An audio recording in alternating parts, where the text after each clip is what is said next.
ओम श्री परमात्मने नमः। ओम नमो भगवते वासुदेवाय। ओम श्री कृष्णाय नमो नमः। जेठ मास महात्म्य अध्याय 22 की कथा में हम आज सुन रहे हैं वट सावित्री व्रत का वर्णन। स्कंद जी ऋषियों से कहने लगे कि हे ऋषियों, इस ज्येष्ठ मास की त्रयोदशी से लेकर पूर्णिमा पर्यंत 3 दिन तक यह सावित्री व्रत कहा गया है। स्त्रियां इस व्रत को सौभाग्य के लिए करती हैं। पतिव्रता स्त्रियां पूर्णिमा के दिन उपवास करके इस पतिव्रत तिथि में पारण करती हैं। यह सुनकर समस्त ऋषिगण कहने लगे कि हे स्कंद जी, अब आप इस व्रत की विधि हमसे कहिए। तब स्कंद जी बोले कि हे विप्रो, ज्येष्ठ मास की पूर्णिमा के दिन पतिव्रता स्त्रियां अमृत समान जल से वृक्ष का सिंचन करें और सुंदर गंध, अक्षत एवं पुष्प से पूजन करें। भक्ति चित्त से नवो वैवस्वताय इस मंत्र को जपती हुई वट वृक्ष की प्रदक्षिणा के साथ उसमें सुंदर सूत लपेटें। इस व्रत को समाहित चित्त से 1 वर्ष तक करें तथा रात्रि में भोजन करें और वर्ष के प्रत्येक पक्ष में वट वृक्ष का पूजन करें। पुनः जेठ मास आने पर द्वादशी के दिन सूक्ष्म भोजन करें और त्रयोदशी के दिन प्रातः दातुन आदि करके नियम को ग्रहण करें और कहें कि हे जगधात्री, मैं आज से इस व्रत को लेकर 3 रात्रि पर्यंत तक इस व्रत को करूंगी और चौथे दिन चंद्रमा को अर्घ्य देकर उस सती सावित्री का पूजन करूंगी। यथाशक्ति ब्राह्मणों को भोजन कराकर तदुपरांत ही मैं भोजन करूंगी। हे शुभे, मेरे व्रत को पूर्ण करिए आप, किसी प्रकार विघ्न उत्पन्न न हो। तत्पश्चात सप्त धान्य से पूरित वंश पात्र को लेकर कलश पर स्थापित करें और उस वंश पात्र पर वस्त्र के सहित प्रतिमा को रखें। प्रतिमा स्वर्ण की, सत्यवान और सावित्री की हो। धर्मराज की प्रतिमा बनाकर पूजन करें। वट वृक्ष के मूल भाग पर स्थापित व्रत के घट के ऊपर प्रतिमा 3 दिन तक स्थापित करके रखें। पूर्णिमा का दिन आने पर पूर्णिमा के दिन प्रातःकाल उठकर स्नान आदि नित्य कर्म करके सम्यक प्रकार से पूजन करें। सत्यवान और सावित्री की प्रतिमा स्वर्णमयी बनवाकर चांदी की शैया पर स्थापित करें और काष्ठ का बोझ रखें। कोई भी हो, स्त्री हो, विधवा हो, अपुत्री हो, कुमारी हो, पतियुक्ता हो या फिर सुपुत्री हो, सभी को इस व्रत को अवश्य करना चाहिए। अर्घ्य का मंत्र इस प्रकार है। अर्घ्य देते समय कहें कि हे ओमकार पूर्वके, हे देवी वीणा पुस्तक धारिणी, हे पतिवर्ते, हे महाभागे, हे वंदिजाए, हे सुचि अस्मिते, हे दृढ़माते, आपको नमस्कार है।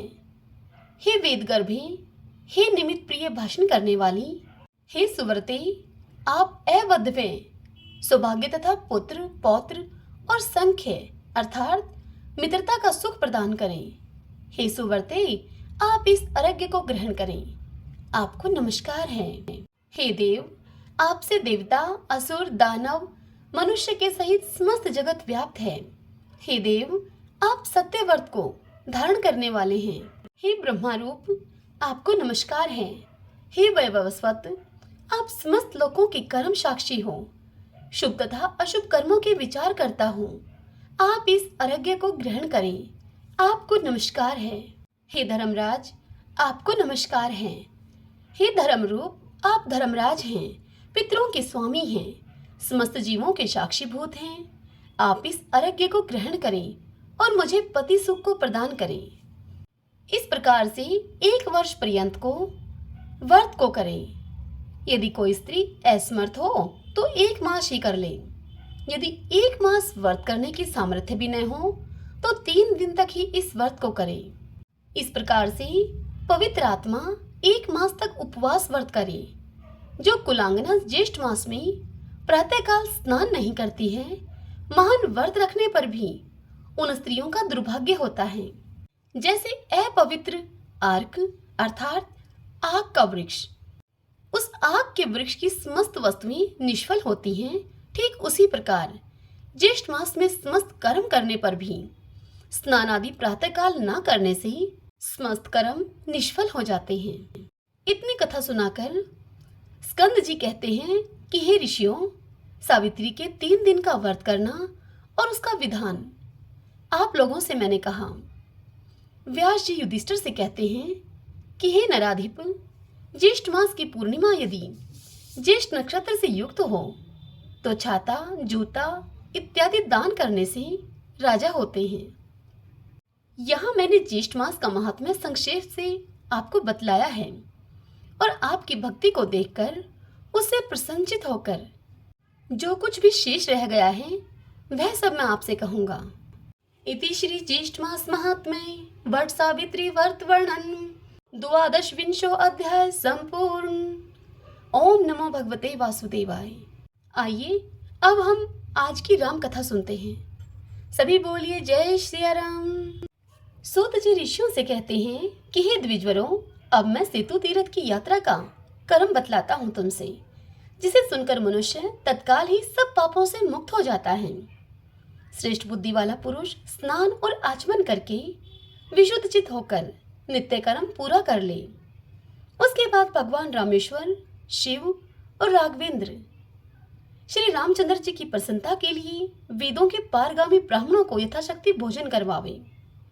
फिर सब अंगों में भस्म धारण करके मस्तक में त्रिपुरण लगाकर अथवा गोपी चंदन से तिलक करें। रुद्राक्ष की माला धारण करके हाथ में पवित्री पहन ले और पवित्रता पूर्वक यह संकल्प करें कि मैं सेतु तीर्थ की यात्रा करूंगा। तत्पश्चात भक्ति भाव से अष्टाक्षर मंत्र का जप करते हुए मौनावलंबन पूर्वक अपने घर से निकले अथवा शिवजी का पंचाक्षर नाम मंत्र जपता रहे। मन को वश में रखें। प्रतिदिन एक बार हविष्यान भोजन करें। क्रोध और इंद्रियों को काबू में रखें। जूता, खड़ाऊ अथवा छाता न धारण करें। पान भी न खाएं। तेल भी न लगाएं। स्त्री प्रसंग आदि से बचकर रहे। शौच, संतोष आदि नियमों के तथा सदाचार के पालन में तत्पर रहें। समय पर संध्या उपासना करें। तीनों समय गायत्री की उपासना और श्री रामचंद्र जी का ध्यान करता रहे। मार्ग में सेतु तीर्थ की महिमा का प्रतिदिन आदर पूर्वक पाठ करें अथवा रामायण या किसी अन्य पुराण का पाठ करें। व्यर्थ की बातें छोड़कर सेतु तीर्थ की यात्रा करें। आत्म शुद्धि के लिए प्रतिग्रह न स्वीकार करें। सदाचार को न छोड़ें। मार्ग में शिव, विष्णु आदि की पूजा तथा बलि, वैश्वदेव आदि कर्म करता रहें। ब्रह्मा यज्ञ आदि धर्म, अग्निहोत्र कर्म तथा शक्ति के अनुसार अतिथियों को अन्नपान आदि का दान करें। रास्ते में भगवान शिव और विष्णु आदि के नामों को जपें तथा उनके स्तोत्रों का पाठ करें। निषिद्ध कर्मों को सर्वथा त्याग दें और सदा धर्म का ही आचरण करें। इस प्रकार के नियमों का पालन करते हुए पहले सेतु मूल स्थान को जाएं। वहां एकाग्रचित होकर समुद्र का आवाहन करके उसे प्रणाम करें। तदंतर समुद्र के लिए अर्घ्य दें। अर्घ्य के पश्चात भगवान से आज्ञा लेकर समुद्र में स्नान करें। मन ही मन भगवान का चिंतन करते हुए मुनि, देवता, वानर और पितरों के लिए तर्पण करें। समुद्र को प्रणाम करने का मंत्र है नमस्ते विश्वगुप्ताय, नमो विष्णु हयम पांपते, नमो हिरण्य श्रृंगाय, नदीनाम पते नमः। अर्थात विश्व में गुप्त रूप से व्यापक एवं जलों के स्वामी हे श्री विष्णुदेव, आपको नमस्कार है, नमस्कार है। हे हिरण्मय श्रृंग से सुशोभित नदीपति, हे सागर, आपको नमस्कार है। अर्घ्यदान का मंत्र इस प्रकार से है सर्वरत्नमयः श्रीमान सर्वरत्नाकराकर सर्वरत्न प्रधानाय सत्वम ग्रहणाय अर्घ्यम नमोस्तुते। अर्थात सब रत्नों के आकर महासागर, तुम सर्वरत्नमय एवं श्री संपन्न हो। तुम ही सभी रत्नों में प्रधान हो। मेरा दिया हुआ यह अर्घ्य आप स्वीकार करो। भगवान से आज्ञा लेने का मंत्र इस प्रकार है अशेष जगधाधारे शंख चक्र गदाधरे देहि देव ममानुज्ञाम यशम तीर्थ निषेवणे। अर्थात संपूर्ण जगत के आधार शंख चक्र गदाधारी नारायण, अपने तीर्थ का सेवन करने के लिए मुझे आप आज्ञा दीजिए। सेतु की पूर्व दिशा में सुग्रीव का, दक्षिण में नल का, पश्चिम में मयंद का, उत्तर में द्विविद का और मध्य में श्री राम, लक्ष्मण, यशस्विनी सीता, अंगद, वायुपुत्र हनुमान तथा विभीषण का स्मरण करना चाहिए। हिरण्यशृंगम इत्यादि 2 मंत्रों के द्वारा नाभि में भगवान नारायण का स्मरण करें। स्नान आदि कर्मों में भगवान नारायण का चिंतन करने वाला पुरुष ब्रह्मालोक को प्राप्त होता है। वह इस संसार में फिर से जन्म नहीं लेता। उसके समस्त पापों का भी प्रायश्चित हो जाता है। प्रहलाद, नारायण, व्यास, अम्बरीश, चूक तथा अन्य भगवत भक्तों का एकाग्र चित्त से चिंतन करना चाहिए। समुद्र में स्नान करते समय इस प्रकार से कहें, हे सागर, तुम वेदों के आदि तथा वेद और वशिष्ठ की योनि हो, सरिताओं के स्वामी हो और संपूर्ण रत्नों की उत्पत्ति के स्थान हो। अग्नि तुम्हारा कारण और यज्ञ तुम्हारे शरीर का उपादान है। तुम भगवान विष्णु के वीर्य को धारण करते हो। तुम अमृत की नाभि हो। तुम्हारे जल से तथा जो नदियां समुद्र में प्रवेश करती हैं, उनसे संबंध रखने वाले अन्य जल से भी सिर रहित स्नान करके मैं अपने इस पाप को शरीर से उसी प्रकार त्याग देता हूँ जैसे कि सर्प अपने पुराने केचुली को त्याग देता है। इस प्रकार सेतु में 3 बार स्नान करें। यदि मनुष्य देवी पतन से प्रारंभ करके सेतु की यात्रा करे तो 9 प्रस्तरों के बीच से मोक्षदायक सेतु में अपनी पाप राशि के निवारण के लिए समुद्र स्नान करे। और यदि दर्भ शयन के मार्ग से मुक्तिदायक सेतु तीर्थ में जाए वह, तो वहां समुद्र में ही स्नान कर ले। स्नान के पश्चात पिपलाद, कवि, कणव, कृतांत, जीवितेश्वर, मन्यु, कालरात्रि, विद्या, आहा, गणेश्वर, वशिष्ठ, वामदेव, पराशर, उमापति, वाल्मीकि, नारद, वालखिल्य, मुनिगण, नल, नील, गवाक्ष, गव्य, गंधमादन, मयंद, द्विविद, शर्भ, ऋषभ, सुग्रीव, हनुमान, वेगदर्शन, राम, लक्ष्मण, महाभागा, यशस्विनी सीता तथा विभु, इन सभी के लिए चतुर्थ पर्यंत नामों का नमः स्थित उच्चारण करके तर्पण करना चाहिए, जैसे पिपलादाय नमः, कव्ये नमः इत्यादि। देवताओं, ऋषियों तथा पितरों को विधि पूर्वक कर्मशः अक्षत, यव, तिलयुक्त जल से उनके दिव्यांत नामों का उच्चारण करके तर्पण करें। यथा जैसे कि ब्रह्माण्यं तर्प्यामि, विष्णुं तर्प्यामि, इस प्रकार से मनुष्य प्रसन्नचित होकर हाथ में पवित्री धारण करके जल में खड़ा होकर तर्पण करे। इस प्रकार तर्पण और नमस्कार करके जल से बाहर निकले। भीगे हुए वस्त्र को खोलकर सूखा वस्त्र पहन ले। फिर आचमन करके हाथ में पवित्री लिए हुए विधि पूर्वक श्राद्ध करे। तिल और चावलों से पितरों को पिंड दे। तदंतर चक्र तीर्थ में जाकर वहां भी स्नान करें और सेतु के अधिपति भगवान श्री नारायण का दर्शन करें। जो पश्चिम मार्ग से जाता हो वह वहां के चक्र तीर्थ में स्नान करके दर्भशैया पर सोने वाले भगवान का भक्तिपूर्वक दर्शन करे। उसके बाद कपि तीर्थ में स्नान करके सीता कुंड में गोता लगावे। तत्पश्चात उत्तम फल वाले ऋण मोचन तीर्थ में स्नान करके वहां भगवान श्री रामचंद्र जी को प्रणाम करे। फिर लक्ष्मण तीर्थ में जाए और कंठ से ऊपर शोर कराकर अपने पापों का चिंतन करते हुए उसमें स्नान करें। इसके बाद राम तीर्थ में नहाकर देवालय में जाए। पुनः पाप विनाशन तीर्थ में नहाकर गंगा, यमुना, सावित्री, सरस्वती, गायत्री एवं हनुमत कुंड में स्नान करके ब्रह्मा कुंड में जाकर विधि पूर्वक स्नान करें। ब्रह्मा कुंड के बाद नाग कुंड में जाकर स्नान करें। वह समस्त पापों और नरक के कलेशों का नाश करने वाला है। तदंतर अति उत्तम अगस्त्य तीर्थ में स्नान करें। वहां से अग्नि तीर्थ में जाकर स्नान, तर्पण और विधि पूर्वक श्राद्ध करें। चक्र आदि तीर्थ सब पातकों का अपहरण करने वाले हैं। वे कर्मशः यहाँ बताए गए हैं। उसी कर्म से तथा अपनी रुचि के अनुसार उन सभी तीर्थों में नहाकर श्राद्ध आदि कर्म करें। तत्पश्चात रामेश्वर में पहुंचकर परमेश्वर भगवान शिव की सेवा करें। फिर सेतु माधव में आकर कर्मशः राम, लक्ष्मण, सीता, हनुमान तथा अन्य कपिवरों के तीर्थों में वहां जाकर नियम पूर्वक स्नान करें। फिर भगवान रामेश्वर तथा श्री रामचंद्र जी को नमस्कार करके धनुष कोटि में नहाने के लिए जाए। वहां स्नान करके अपनी शक्ति के अनुसार धन का दान करें।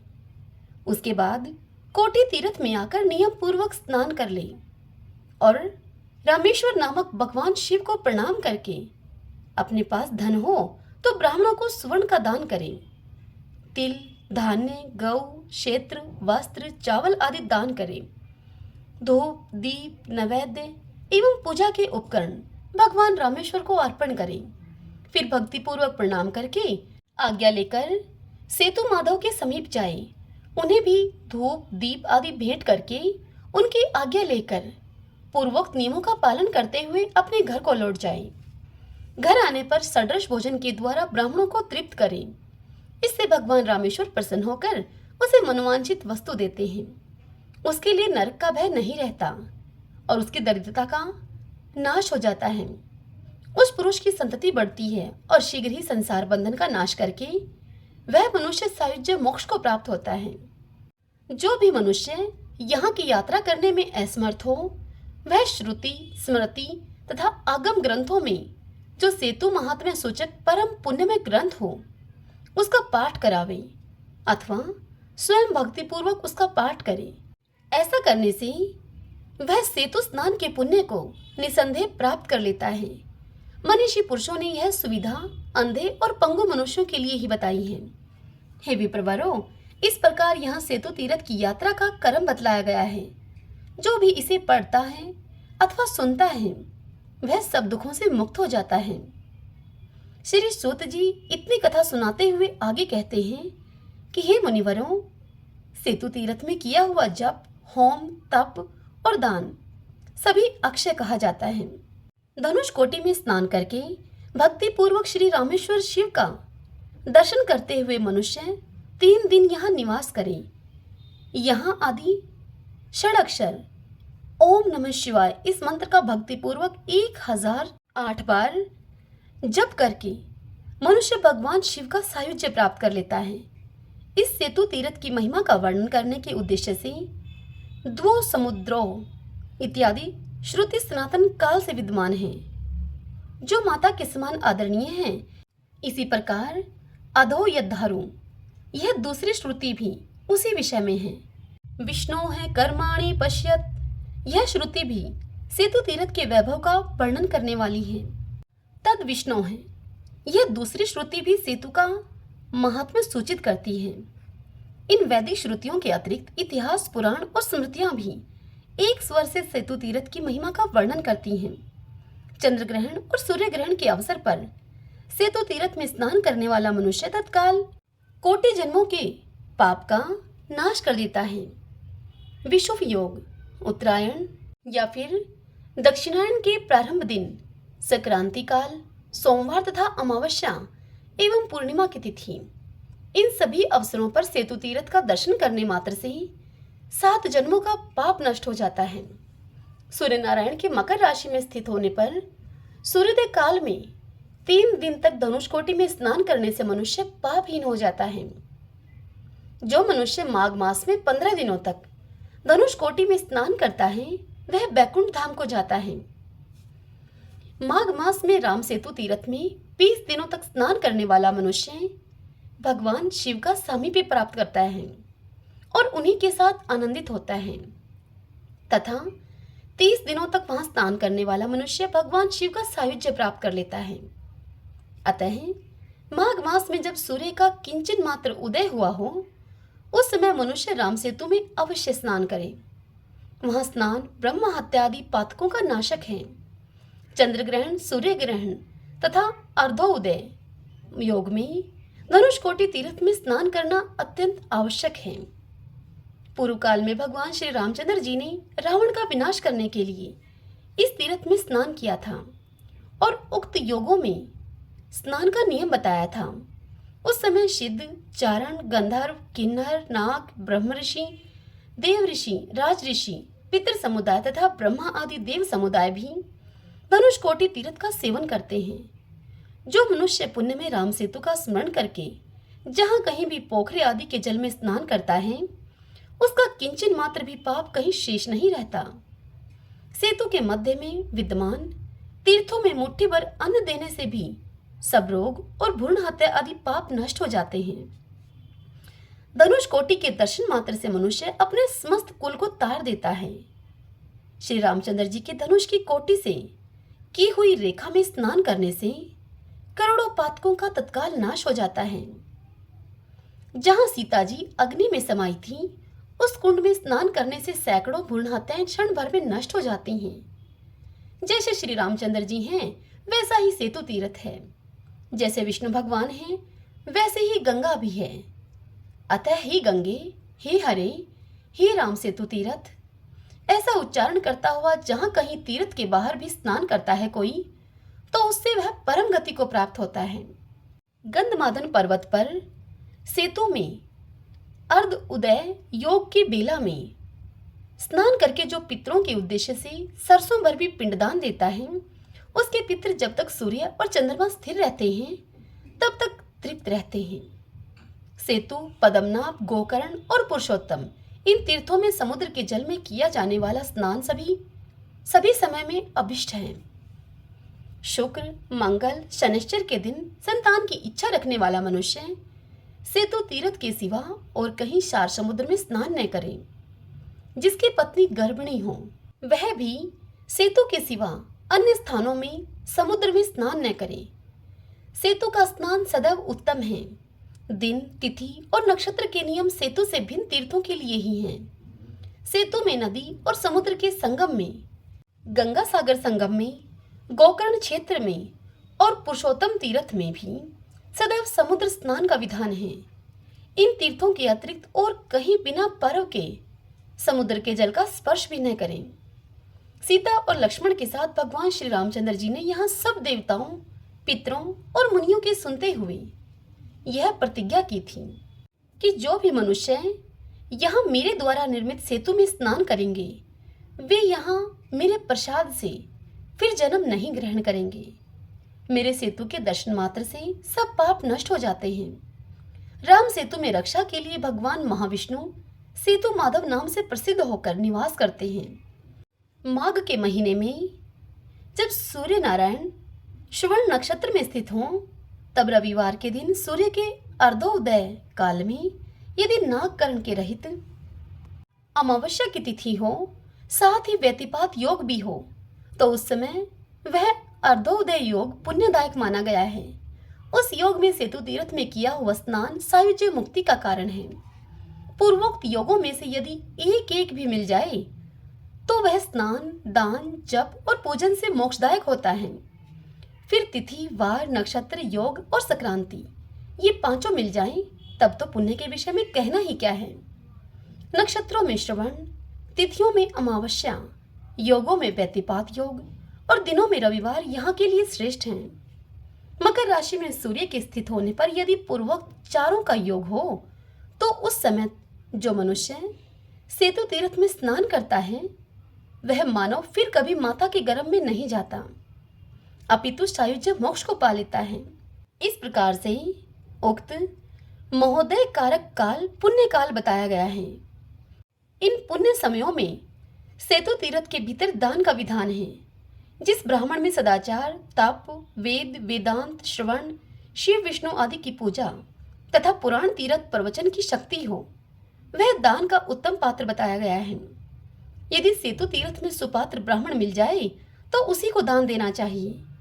फल को चाहने वाले पुरुषों के लिए उचित है कि वे अधम पात्र के लिए दान न दें। एक समय राजा दिलीप ने श्री वशिष्ठ जी से पूछा कि हे पुरोहित जी, दान किसको देना चाहिए, ये यथार्थ रूप से बतलाइए। तब राजा दिलीप से वशिष्ठ जी बोले कि हे राजन, वैदिक आचार के पालन में लगा हुआ ब्राह्मण समस्त दान पात्रों में सर्वोत्तम है। वेद पुराणों के मंत्र, शिव विष्णु आदि का पूजन, वर्णाश्रम धर्मों का अनुष्ठान, ये सब जिसमें सदा विद्यमान हो तथा जो दरिद्र और कुटुंबी भी हो, वह दान का श्रेष्ठ पात्र कहलाता है। उस सत्पात्र को दिया हुआ दान धर्म, अर्थ, काम और मोक्ष का साधक होता है।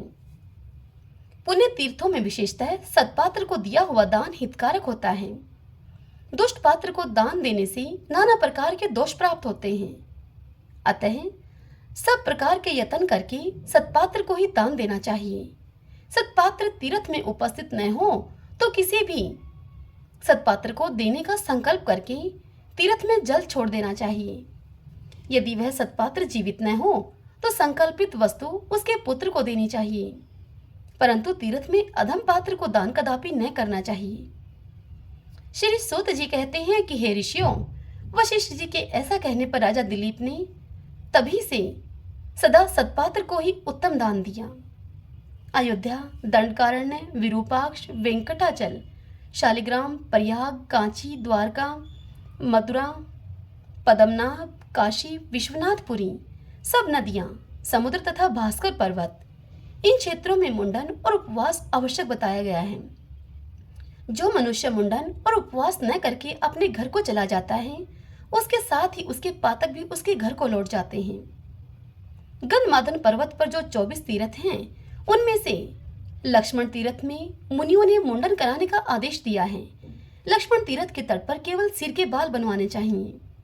इस प्रकार सेतु में सदा अर्धोदय योग में स्नान करना चाहिए। सेतु में अर्धोदय के समय अर्धोदय नाम से प्रसिद्ध निर्मल भगवान जगन्नाथ का पूजन करें, उससे श्री विष्णु प्रसन्न होते हैं। तत्पश्चात निम्नांकित मंत्र को पढ़कर सूर्य और चंद्रमा को अर्घ दें। दिवाकर नमस्ते अस्तु तेजो राशे जगतपते अत्रि गोत्र समुत्पन्न लक्ष्मी देवया सहोदर अर्घ्यम ग्रहण भगवन सदा कुंभ नमस्तुते। अर्थात संपूर्ण जगत के स्वामी तेजो राशि हे दिवाकर, आपको नमस्कार है। लक्ष्मी देवी के सहोदर सुधा कलश रूप भगवान चंद्रदेव, आप अत्रि गोत्र में उत्पन्न हुए हैं, आपको नमस्कार है। यह अर्घ्य आप स्वीकार करें। व्यतिपात योग के लिए अर्घदान का मंत्र इस प्रकार से है। व्यतिपात महायोगिन महापातक नाशिन सहस्त्रबाहो सर्वात्मन ग्रहणाज्ञम नमस्तुते। महापातकों का नाश करने वाली महायोगी व्यतिपात सहस्त्रबाहो हे सर्वात्मन, आपको नमस्कार है। यह अर्घ्य आप ग्रहण करें। तिथि वार नक्षत्र के स्वामी को अर्घ्य दान मंत्र इस प्रकार से है। तिथि नक्षत्र वाराणाम धीश परमेश्वर मास रूप ग्रहण आज्ञम काल रूप नमस्तुते। अर्थात तिथि नक्षत्र और दिनों के अधीश्वर मास रूप और काल रूप हे परमेश्वर, आपको नमस्कार है। यह अर्घ्य आप ग्रहण कीजिए। इस प्रकार से पृथक पृथक मंत्रों से अर्धोदय काल में अर्घ्य देकर 14, 12, 8, 7, 6 अथवा 5 ब्राह्मणों को अपनी सामर्थ्य के अनुसार, अपनी शक्ति के अनुसार अन्न पान आदि से पूजित करें। तत्पश्चात भगवान जगन्नाथ, चंद्रमा, सूर्य, व्यतिपात एवं भगवान विष्णु की इस प्रकार से प्रार्थना करें। कहें कि हे जगन्नाथ, हे केशव, श्रवण नक्षत्र वामन अवतार के समय आपके जन्म समय जन्म नक्षत्र रहा है। इसमें मैंने याचकों को जो कुछ भी दिया है वह आपके लिए अक्षय हो। देवताओं को अमृत प्रदान करने वाले हे रोहिणी वल्लभ, हे कलाशेष नक्षत्र अधिपति, आपको नमस्कार है। हे दीनानाथ, हे जगन्नाथ, हे कालनाथ कृपा निधान, हे सूर्यदेव, आपके युगल चरणारविंदों में मेरी अविचल भक्ति हो। चंद्रमा और सूर्य के पुत्र व्यतिपात, आपको नमस्कार है। आपकी उपस्थिति में मैंने जो दान आदि कर्म किया है वह अक्षय हो। हे भगवान वासुदेव, हे जनार्दन, आप याचकों के लिए कल्प वृक्ष हैं। मास, ऋतु, अयन और काल सबके स्वामी हैं आप। हे हरे, मेरे पापों को आप शांत कीजिए। इस प्रकार पूजन और प्रार्थना करके श्राद्ध आरंभ करें। अपनी रुचि के अनुसार हिरण्य श्राद्ध, आम श्राद्ध अथवा पाक श्राद्ध करें। उसके बाद पावन श्राद्ध भी करें।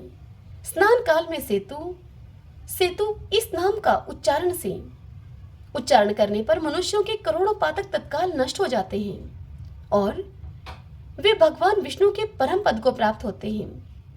राम सेतु, धनुष कोटि, राम, सीता और लक्ष्मण, रामेश्वर, हनुमान, सुग्रीव आदि वानर विभीषण, नारद, विश्वामित्र, अगस्त्य, वशिष्ठ, वामदेव, जाबाली तथा कश्यप, इन सबका स्नान काल में चिंतन करने वाला राम भगत या कोई अन्य पुरुष सब दुखों से छूट जाता है और वह परम पद को प्राप्त होता है।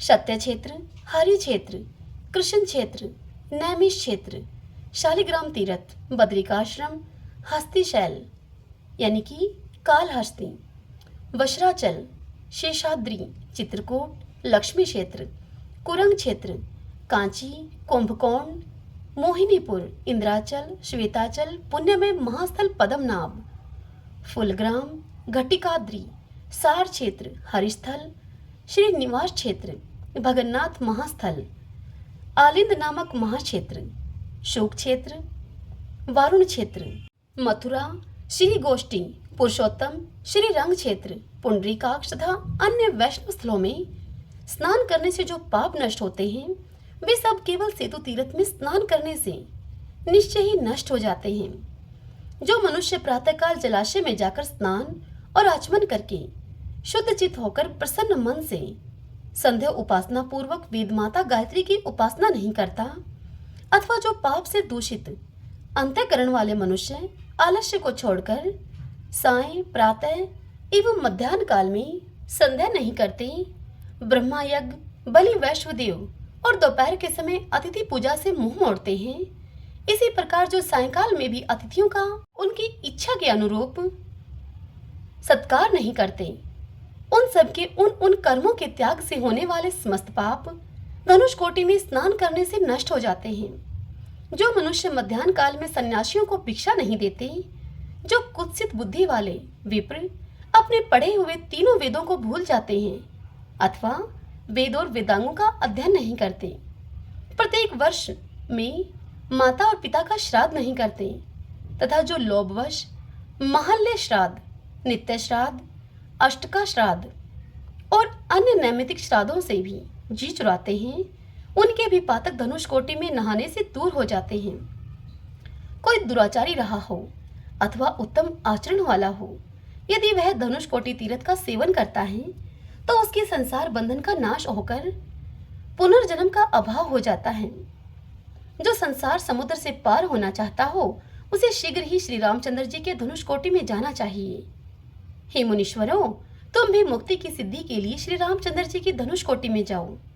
हे विप्रवरों, इस प्रकार तुमसे मैंने सेतु तीर्थ के उत्तम महात्म्य का वर्णन किया है। जो मनुष्य एकाग्रचित होकर इस पवित्र महात्म्य को पढ़ता है अथवा सुनता है, वह अग्निष्टोम आदि यज्ञों का पूर्ण फल पाता है। जो इसका 2 बार पाठ या श्रवण करता है, वह श्रेष्ठ विमान पर आरूढ़ होकर भगवान शिव के समीप चला जाता है। जो मनुष्य 3 बार इसका श्रवण करता है अथवा इसका पठन करता है, वह शिव जी को प्रसन्न करके उनका सारूप्य प्राप्त कर लेता है। जो बार बार इस उत्तम महात्म्य को पढ़ता अथवा सुनता है, वह गिरिजापति महादेव जी का सायुज्य प्राप्त करता है। जो मनुष्य प्रतिदिन इस महात्म्य का 1 श्लोक, आधा श्लोक, 1 चरण, 1 पद अथवा 1 अक्षर भी पढ़ता है, उसका उस दिन का किया हुआ पाप उसी क्षण नष्ट हो जाता है। सेतु के मध्य में विद्यमान अन्य तीर्थों में स्नान करने से जो फल होता है, वह इस महात्म्य के पढ़ने और सुनने से प्राप्त हो जाता है। जिसके घर में यह महात्म्य हस्तलिखित पुस्तक के रूप में विद्यमान है, वहां भूत, बेताल आदि से भय नहीं प्राप्त होता। शनैश्चर, मंगल आदि क्रूर ग्रहों की पीड़ा भी नहीं रहती। यह पवित्र एवं उत्तम महात्म्य जिसके घर में विद्यमान हो, उसके घर को राम सेतु तीर्थ जानना चाहिए। इस पुण्यदायक महात्म्य को मठ अथवा देवालय में पढ़ना चाहिए, नदी और सरोवर के किनारे अथवा पवित्र वन भूमि अथवा श्रोत्रियों के घर पर इसका पाठ करना चाहिए। विश्व योग में अयन आरंभ के दिन पुण्यमय एकादशी की तिथि को, अष्टमी और चतुर्दशी को इस महात्म्य का विशेष रूप से पाठ करना चाहिए। मनुष्य मन और इंद्रियों को संयम में रखकर ही इस महात्म्य को पढ़े तथा श्रोता सोच, संतोष आदि नियमों से युक्त होकर ही इस उत्तम प्रसंग को सुने। यह पवित्र महात्म्य वेदार्थों के समावेश से विस्तार को प्राप्त हुआ है। यह सब पापों का नाश करने वाला है। स्मृतिकारों को यह मान्य है और मुनिवर व्यास जी को भी अत्यंत प्रिय है। अपना कल्याण चाहने वाले पुरुष को इसका श्रवण और पाठ करना चाहिए। सुनाने वाले आचार्य को भी अपनी अपनी शक्ति के अनुसार जो कुछ बन सके स्वर्ण आदि देना चाहिए, क्योंकि कथावाचक के पूजित होने पर ब्रह्मा, विष्णु और शिव तीनों देवता पूजित होते हैं और उनके पूजित होने पर तीनों लोग पूजित हो जाते हैं। दशरथ नंदन श्री राम के रूप में भूतल पर अवतीर्ण हुए साक्षात श्रीहरि सीता और लक्ष्मण के साथ कृपा करके इस महावाक्य के वक्ता और श्रोताओं को इहलोक में भोग और परलोक में मुक्ति प्रदान करते हैं। हे नैमिषारण्य निवासियों, तुम लोगों ने मुझसे इस वेद सम्मत गूढ़ महात्म्य का भली भांति श्रवण किया है। आप प्रतिदिन नियम पूर्वक रहकर आदर के साथ इस महात्म्य को पढ़ो और अपने नियम परायण शिष्यों को निरंतर पढ़ाओ। ऐसा कहकर श्री सूत जी रोमांचित शरीर होकर अपने गुरु श्री व्यास जी का मन ही मन स्मरण करते हुए आंसू बहाने लगे और नृत्य करने लगे। इसी बीच में महाविद्वान पराशर नंदन महामुनि व्यास शिष्य पर अनुग्रह करने की इच्छा से वहां शीघ्र प्रकट हो गए। सत्यवती नंदन व्यास जी को वहां आया हुआ देखकर सूत जी ने नैमिषारण्य निवासी समस्त मुनियों के साथ उनके चरणारविंदों में दंड की भांति गिरकर साष्टांग प्रणाम किया और आनंद के आंसू बहाने लगे। चरणों में पड़े हुए अपने प्यारे शिष्य को व्यास जी ने दोनों हाथों से उठाया तथा आशीर्वाद देकर प्रसन्न करते हुए बारंबार हृदय से लगाया। तत्पश्चात मुनियों के लाए हुए उत्तम आसन पर महातेजस्वी व्यास जी बैठे। उस समय उन्होंने शौनकादि मुनियों से कहा कि हे मुनिवरों, मैंने इस समय यह जान लिया था कि मेरे शिष्य सूत ने तुमसे सेतु तीर्थ का उत्तम महात्म्य कहा है, जो बड़े बड़े पातकों का नाश करने वाला है। यह महात्म्य बड़ा ही महत्वपूर्ण है। सब पुराणों में यही मुझे अधिक प्रिय है।